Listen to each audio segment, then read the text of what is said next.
Welcome to Bright English Lab, where English is made simple.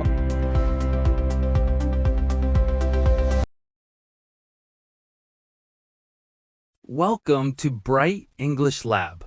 This is not a channel about memorizing rules or repeating boring exercises. Here, we help you understand English the way it's actually used in real life by real people. If you're listening right now, take a moment, relax, and focus, because from this point on, you're stepping into Bright English Lab, where English finally makes sense.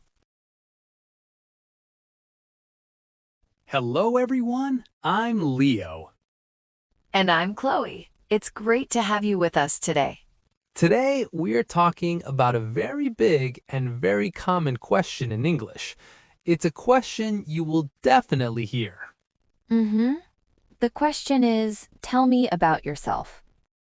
Exactly. You might hear it on your first day of English class, or maybe when you start a new job. Or even when you're traveling and you meet someone new at a cafe. It happens all the time. But Leo, this question can feel a little scary, right? It really can. It feels so big. Tell me about yourself. Your brain starts thinking, what should I say? My whole life story, my job, my family, my favorite color. It can feel like too much pressure. Exactly. But we have some really good news. The answer to this question is actually very, very simple. That's right. And today we're going to show you how to build a safe, easy, and confident answer, step by step. By the end of this episode, you will feel ready for this question. No more fear. So let's begin.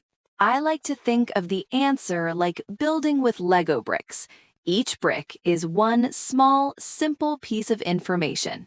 I love that idea, one brick at a time. So what's the first brick, Chloe? Brick number 1 is the easiest and most important. Your name. You can simply say, my name is, and then your name. For example, my name is Chloe. Right. Or you can also say, I'm Leo, which is a bit more casual. Both are perfect. Let's use my name is for our practice today. It's very clear. Okay, so that's brick 1. What about brick number 2? That's your country or your city, where you're from. And the phrase for this is super simple. I'm from. For example, I'm from Brazil, or I'm from Seoul, Korea. That's a great point. So let's put our first 2 bricks together. I can say, my name is Chloe, and I'm from Canada. Perfect. And I can say, my name is Leo, and I'm from the United States. Just like that, we've already started to answer the question. It's not so scary. Not at all. Are you ready for brick number 3, Leo? I am. Brick number 3 is about what you do. This means your job, or if you're a student. Okay, so how can we say that? There are a couple of easy ways. You can say, I work as a, for example, I work as a nurse. Or even simpler, I'm a. So I'm a nurse, I'm a programmer, I'm an artist. And what if you're a student? Easiest one of all. You just say, I'm a student. Okay, great. So let's add our third brick. Let's create an example person. How about Maria from Spain? Good idea. So Maria's answer is now, my name is Maria. I'm from Spain. I'm a student. See how it's building? It's becoming a real introduction. So that brings us to our fourth and final main brick. This one is about something you like, a hobby, an interest. This makes your introduction friendly. And the phrase for this is one you already know. I like. It's that simple. I like reading books. I like cooking. I like playing video games. You can also say, I enjoy, which is a great alternative. I enjoy watching movies. Okay, so let's add that final break for Maria. Let's say she likes music. Her full safe answer is, my name is Maria. I'm from Spain. I'm a student. I like listening to music. That is a perfect answer. It has 4 simple parts: name, country, studies, and something she likes. This is a complete, confident, and safe answer you can use almost anywhere. I agree, but Chloe, sometimes people might want to say a little more. That's true, but I want to say something really important here. Adding more is optional. You do not need to say more. Your 4-brick answer is already excellent. That's a key point. No pressure. But if you want to add more, you could mention your family or pets. For example, I have one sister, or I have a cat named Luna. Right, so Maria's answer could become, my name is Maria. I'm from Spain. I'm a student. I like listening to music. I also have a small dog. It just adds one extra friendly detail. Before we continue, let me tell you something quickly. If you want to keep improving your English, hear new lessons like this every week, and feel more confident when you speak, make sure to subscribe to Bright English Lab so you don't miss future episodes. And if this lesson is helpful for you right now, giving it a thumbs up tells YouTube that this kind of clear, practical English content is useful, and it helps other learners find it too. That really helps Smart English Lab and allows us to keep creating clear, practical English lessons every week. All right, let's continue.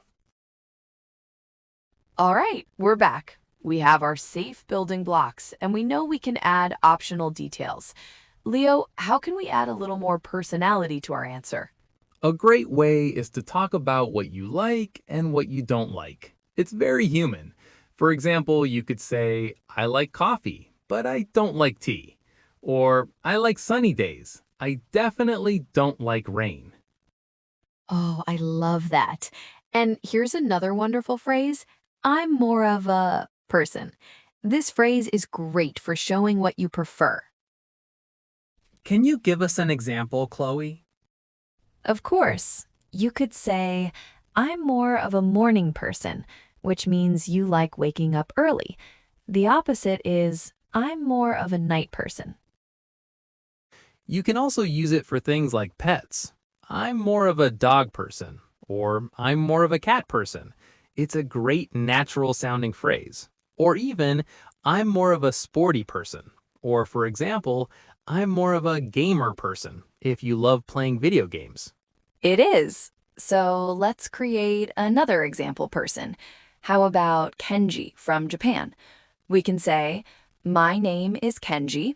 I'm from Japan. I'm an engineer. I like movies, and I'm more of a cat person. That one little sentence at the end tells us something interesting and personal about Kenji. I love it. Okay, this next part is really important. Right, because the answer to tell me about yourself is not always the same. A good answer depends on the situation.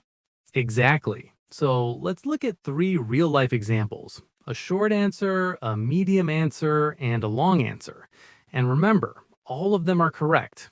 Okay, Leo, you start. Give us the first situation. Example 1.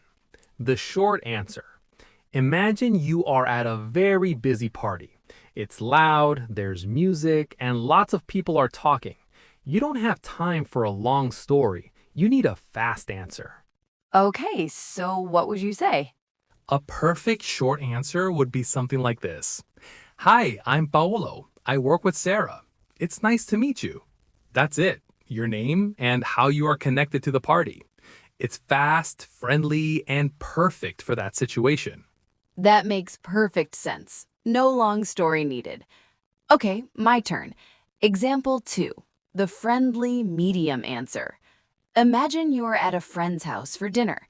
It's small, maybe 4 or 5 people. It's quiet and relaxed.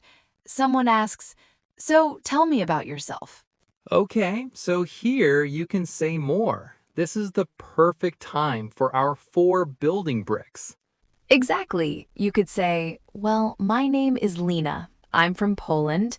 I work as a graphic designer, and in my free time, I really enjoy hiking and being outdoors." That's a wonderful answer for that situation. It's friendly and it gives the other person something to ask about. They might say, "Oh, you like hiking. Where do you go?" Right. It starts a real conversation. Okay, Leo, your turn for the last example. The natural long answer. The situation is the first day of your English class. The teacher asks everyone in the circle, "Can you tell us a little about yourself?" Here, you can give more details to help your teacher and classmates get to know you. Okay, so what would a good long answer sound like?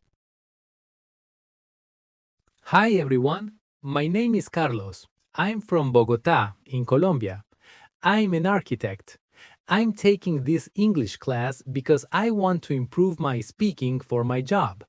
I have a wife and a small son. In my free time, I like watching football and trying new food. I'm excited to learn with all of you. That's a fantastic answer for a classroom. It was longer, but let's look at the parts. It still used our simple bricks. It really did. Name Carlos. Country Colombia. Job architect. He also added why he is in the class, which is a perfect detail for that situation. Mm-hmm. And then he added the optional bricks, family and hobbies. The sentences were simple and clear. I have a wife. I like watching football. It sounded very natural. So you see, short, medium, or long, the right answer changes depending on where you are and who you are talking to. That was so helpful. So, to review, we learned that tell me about yourself is not a scary question. You just need your building blocks. That's right. Let's recap the 4 main blocks one last time. Brick 1, Your name. My name is. brick 2, Your country or city. I'm from. brick 3, Your job or studies. I'm a. and brick 4. Something you like. I like or I enjoy. That's a great point, Chloe. When you talk about your hobbies, you can also add a little more detail to make it more interesting. For instance, instead of just saying, "I like to read," you could say, "I love to read fantasy novels." This gives the other person more information and a better sense of who you are. That's a great idea, Leo. You could also talk about how long you've been doing a hobby. For instance, I've been playing the guitar for about 3 years. This shows that it's a real passion. Or if it's a new hobby, you could say, I've just started learning how to cook. This is also a great conversation starter because the other person might give you some advice or share their own experiences. One last tip before we go to our homework. Remember that a conversation is like a ping pong game. After you introduce yourself, it's very important to ask a question back. This shows that you are interested in the other person and want to keep the conversation going. The easiest way to do this is by saying, "What about you?" or "And you?" It's simple, friendly, and invites the other person to share. And that's it. Now it's your turn to practice. We have a small, easy homework for you.